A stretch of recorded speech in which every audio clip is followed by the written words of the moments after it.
आज हम पढ़ने लगे हैं अर्थ क्लाइमेट सिस्टम। अर्थ क्लाइमेट सिस्टम के बारे में हम पहले पढ़ चुके हैं कि अर्थ क्लाइमेट सिस्टम क्या है। ज़मीन के इर्द गिर्द बहुत कुछ मौजूद है। हवा जो कि हम देखते हैं, इसके अलावा दरख्त वगैरह, बर्फ़ वगैरह, पानी वगैरह, ये सब कुछ मौजूद है। ठीक है, पूरे एटमॉस्फेयर को, ज़मीन समेत इस पूरे क्लाइमेट सिस्टम को हमने 5 हिस्सों में डिवाइड करके चेक किया था। इसके अंदर एटमॉस्फेयर यानी हवा, पानी, बर्फ़, लैंड, जितने भी लिविंग थिंग्स हैं, इंसान वगैरह, ये सब मिल मिलाकर एक दूसरे के ऊपर असर वगैरह डाल के इनकी इंटरेक्शन की वजह से पूरा अर्थ का क्लाइमेट सिस्टम बनता है। इसके बारे में हमने पढ़ा था, एटमॉस्फेयर को डिटेल से देखा था, फिर एटमॉस्फेयर के फंक्शन और सारी लेयर्स वगैरह देखी थी। उसके बाद हमने हाइड्रोस्फेयर को भी पढ़ा था, और हाइड्रोस्फेयर जो है उसके अंदर जो पानी वाला है उसके देखा था। ठीक है, अब उसी को आगे मैं कंटिन्यू करूँगा, लेकिन उससे पहले आपको pixabay.com से एनिमेशन दिखाता हूँ। ये दरख्त वगैरह हैं ये हमारे पास। इसके अलावा आपके पास ये ऑरस वगैरह बनते हैं आसमान में, एटमॉस्फेयर में। इसके अलावा ये वाला जो इलाका होता है जहाँ पे लोग रहते हैं छोटे छोटे घर बनाकर, पानी वाला इलाका और बर्फीलों वाला इलाका। इसके अलावा हमारे पास ये वाला इलाका जो कि बादलों से भी ऊपर है। ये सब कुछ हमारे ज़मीन के, और इनको हमने मुख्तलिफ हिस्सों में डिवाइड किया है। जब हम हाइड्रोस्फेयर की बात करते हैं, उसके अंदर एक चीज़, बहुत इंपॉर्टेंट चीज़ भला क्या, कि आपके पास एक ख़ास जगह में कितना पानी की तब्दीली आई है, उसके लिए एक इक्वेशन है जो कि del S is equal to P minus E minus Q है, जिसमें डेल एस बताता है चेंज इन स्टोरेज को, किसकी स्टोरेज को, ज़ाहिर है पानी की, जो कि मैं कह सकता हूँ कि एक ख़ास जगह पर पानी कितना स्टोर हो गया है। ठीक है, और वो ख़ास जगह ज़ाहिर है समंदर, लेक्स वगैरह में कुछ भी हो सकता है। ठीक है, आगे बात करूं तो पी क्या है हमारे पास, प्रेसिपिटेशन। प्रेसिपिटेशन जो कि मैंने आपको बताया था कि क्या है वाला प्रेसिपिटेशन। प्रेसिपिटेशन वो है कि वो पानी जो कि बारिशों की वजह से, स्नो की वजह से ज़मीन के ऊपर किसी जगह के ऊपर आके गिरता है। आगे बताता हूँ ई क्या है। ई हमारे पास है इवेपो, क्या कहते हैं, इवेपो ट्रांसपायरेशन। अब इवेपो ट्रांसपायरेशन क्या है, असल में ये दो चीज़ों से मिलकर बना है, इवेपोरेशन और ट्रांसपायरेशन। एवेपोरेशन की जहाँ तक बात है तो एवेपोरेशन होता है पानी का हवा में यानी बुखारात में तब्दील होना सरफेस से, यानी जो सतह होती है ना पानी की, यानी यहाँ पे जो ज़ाहिर सूरज पड़ेगा तो सतह से जो पानी है वो बुखारात में तब्दील होगा, जैसे बादल बनते हैं। ठीक है, ये वो चीज़ है। जबकि ट्रांसपायरेशन वो भी असल में यही है, वाटर इनटू द एयर, यानी पानी जो है वो हवा के अंदर चला जाता है, लेकिन वो कहाँ से होता है, वो प्लांट से होता है। तो ट्रांसपायरेशन के अंदर क्या है कि वाटर जो है वो बुखारात में तब्दील होता है, एयर में जाता है, लेकिन किससे, प्लांट से। जबकि जो एवेपोरेशन होती है वो तो किसी चीज़ से भी, किसी लेक वगैरह से, या किसी ज़मीन की सतह के ऊपर थोड़ा बहुत कीचड़ वगैरह है, पानी है, बारिश की वजह से, वो भी हो सकता है। ठीक है, तो ये है। लास्ट में जो क्यू है, क्यू असल में है water leaving by flowing over land.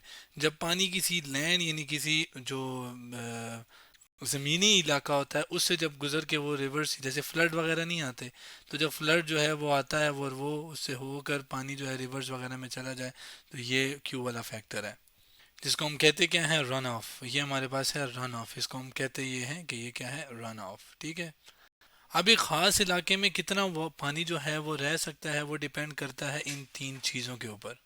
अगर तो बारिश ज़्यादा है और बाकी चीज़ें कम हैं, तो ओवरऑल ज़मीन के ऊपर जो पानी की स्टोरेज है वो ज़्यादा होगी, ज़ाहिर है, क्योंकि ई यानी ज़मीन से होकर पानी रिवर की तरफ फ्लो नहीं किया, और उसके अलावा एवेपोरेशन भी नहीं हुई।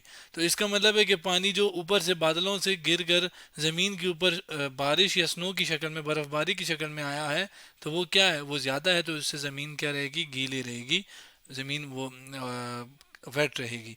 जबकि अगर पानी की ख़ास जगह की मकदार की बात करूं, तो वहाँ पे अगर बारिशें इतनी नहीं हुई, प्रेसिपिटेशन इतनी नहीं है, जबकि वेपोरेशन ज़्यादा है, ऊपर जाना है, एस्केप करना है, जबकि क्यू भी यही है कि पानी का लैंड के ज़रिए से रिवर में चले जाना है, वो भी ख़त्म हो गया। नेगेटिव का यही तो मतलब है कि प्लस, या इसके साथ प्लस लगा, यानी पानी ज़मीन पे आ रहा है उस पर्टिकुलर जगह के ऊपर। माइनस ही, माइनस का मतलब है वो जा रहा है। एक चीज़ जो आ रही है वो प्लस, जो जा रही है वो माइनस हो रही है, तो वो दोनों चीज़ें माइनस हैं, और वो फिर बताएंगे कितना पानी इस लैंड के ऊपर पड़ा है। तो ये एक छोटी सी इक्वेशन थी जो कि एक ख़ास एरिया के ऊपर कितना पानी स्टोर है, कितना पानी है, उसको हम निकाल सकते हैं या इस्तेमाल कर सकते हैं। और इसका इस्तेमाल करके हम एक ख़ास जगह के ऊपर फ़र्ज़ करें, ये कोई भी जगह ले लें, तो हमें उससे पता चलता है कि यहाँ पर पानी ज़्यादा है या सूखी ज़मीन है या नहीं है। तो ये था हाइड्रोस्फेयर जिसको हमने देखा। अब आते हैं अगले उस पे, क्रायोस्फेयर पे, जो कि आइस वाला है, बर्फीला इलाका जो होता है। बर्फीला इलाका जैसे यहाँ पर अगर मैं ग्लेशियर्स आपको दिखाऊं जो कि iStock photo.com से दिखा रहा हूँ, ये देखिए ग्लेशियर नीचे कन्वर्ट हो रहा है, पिघल रहा है आप कह लें। तो ये इस तरह के जो इलाके जो कि नॉर्दर्न एरियाज में ज़्यादातर होते हैं, ये यहाँ पर ये बड़े खूबसूरत नज़ारे आपको नज़र आ रहे हैं, जिससे पानी की शक्ल में वो फिर बह जाते हैं, आगे फ्लो कर जाते हैं। तो क्रायोस्फेयर या जो कि आइस जिसको हम कह सकते हैं, वो कौन सा हिस्सा है एटमॉस्फेयर का, सॉरी अर्थ क्लाइमेट सिस्टम का, जिसमें सारी फ्रोज़न पानी जो होता है ना, जो बर्फ़ होती है, जिसे उस रीजन को हम कहते हैं। जिसमें क्या क्या आ जाते हैं, ग्लेशियर्स जो कि मैंने तस्वीर दिखाई, सी आइस जो पानी के अंदर बर्फ़ हो सकता है ठंडे इलाके में, इसके अलावा आइस शेल्फ, ये भी असल में जो बड़ी सी ज़मीन की, मतलब हमने ये जो एनिमेशन देखी थी, इसमें जो ऊपर वाला पूरा एक ज़मीन सी बन गई ना बर्फ़ की, ये असल में कहलाती है आइस शेल्फ। परमाफ्रोस्ट भी बेसिकली क्या है, ज़मीन के नीचे जो आपके पास बर्फ़ जमती है वो, जबकि स्नो आपको पता है, स्नो हम कहते हैं बर्फ़ को, जबकि आइसबर्ग ये जो समंदर में आपके पास बड़े बड़े जो समंदर होते हैं ना हमारे, उसमें बीच में ना एक पहाड़ होता है बर्फ़ का बना हुआ, ठीक है, जिसको उस पहाड़ को हम आइसबर्ग कहते हैं। चलें, ये तो हमने पढ़ लिया पानी में जो समंदर वगैरह है, क्या इसका कोई फ़ायदा भी है? जी फ़ायदा भी है, क्यों नहीं है। इसके फंक्शंस की अगर बात करूँ, फ़ायदों की बात करूँ कि इनका फंक्शन क्या होता है कि रिफ्लेक्ट सनलाइट, ज़ाहिर है जैसे समंदर के ऊपर रोशनी गिरती है तो वो उस रोशनी को वापस भेज देता है। फ़र्ज़ करिए समंदर रोशनी आके गिरी सूरज की, वो उसको रिफ्लेक्ट करता है, क्योंकि पानी एक खूबसूरत रिफ्लेक्टिंग सरफेस है, लग के लाइट वापस गए, इसे रिफ्लेक्शन कहते हैं। तो साफ़ पानी के अंदर अगर आप देखेंगे तो आपको अपना अक्स नज़र आएगा। तो वो सनलाइट को रिफ्लेक्ट करते हैं, जिससे जो आपके पास उस एरिया, उस ख़ास जगह पर जो टेम्परेचर है वो क्या रहता है, ठंडा रहता है।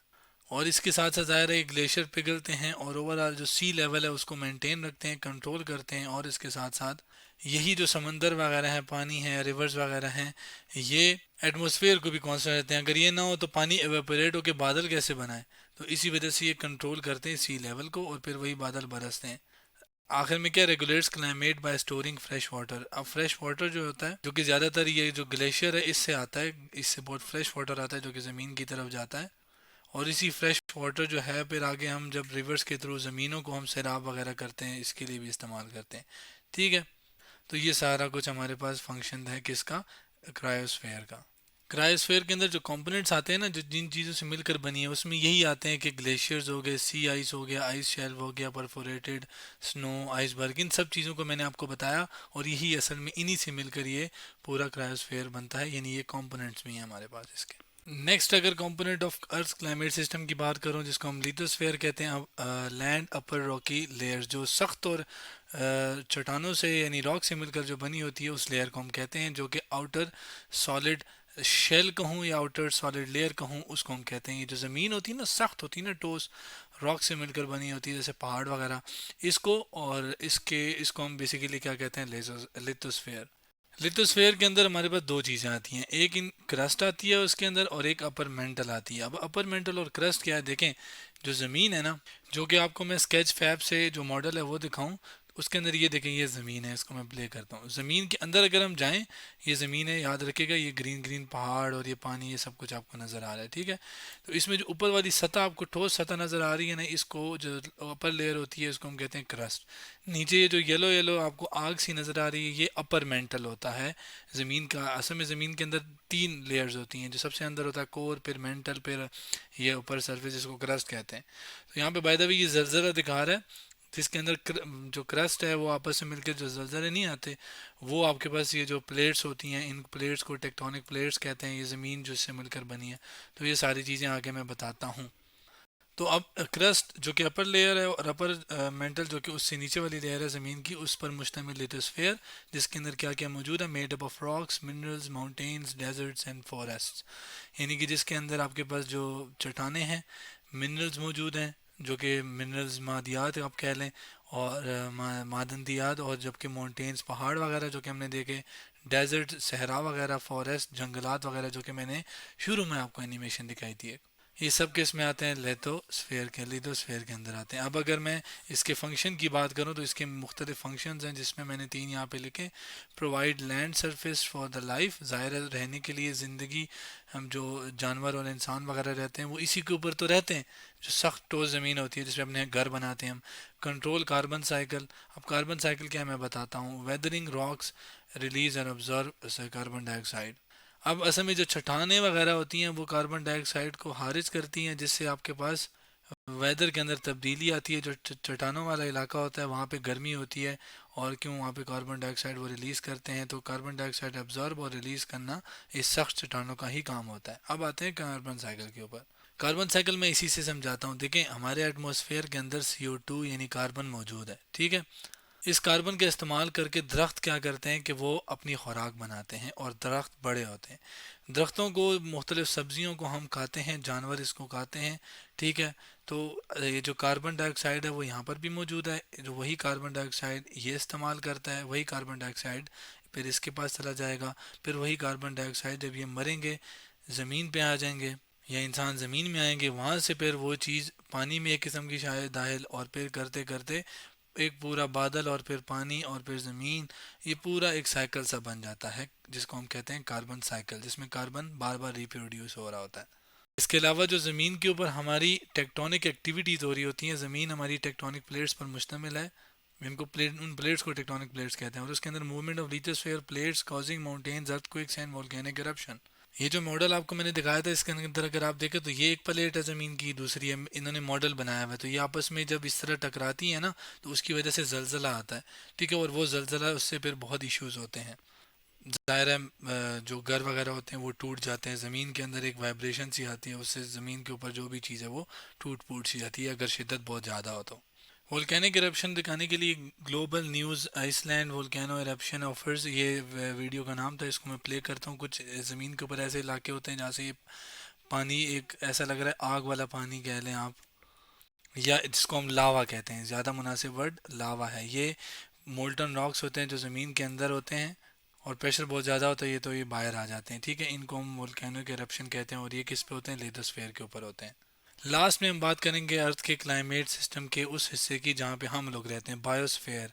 लिविंग थिंग्स, जो भी लिविंग थिंग्स, इंसान, प्लांट्स, जो भी हैं लिविंग ऑर्गेनिजम्स, जिसमें प्लांट, एनिमल्स, ह्यूमंस, छोटे छोटे ऑर्गेनिज्म, कीड़े मकोड़े, बाकी जो होते हैं माइक्रो ऑर्गेनिज्म, उन सब को मिलाने से ये जो एक स्फेयर बनाते हैं, इसको हम लिविंग थिंग्स यानी बायोस्फीयर कहते हैं।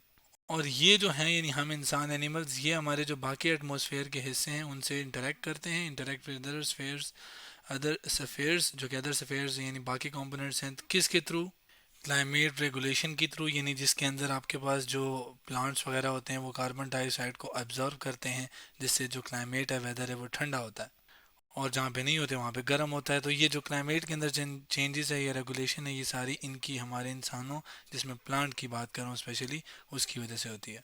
फिर यही प्लांट्स और यही एनिमल्स, जैसे मैंने कार्बन साइकिल की मिसाल दी कि प्लांट कार्बन डाइऑक्साइड का इस्तेमाल करते हैं, जिससे फिर वो आगे चेन एक बनती है, इंसान खाते हैं, इंसान और जानवर खाते हैं, जिससे फिर वो कार्बन साइकिल पूरा मुकम्मल होता है। और उन्हीं दरख्त वगैरह को, जिससे कार्बन जो खाते हैं, जो कार्बन का इस्तेमाल करते हैं, उससे फिर हमें एनर्जी मिलती है।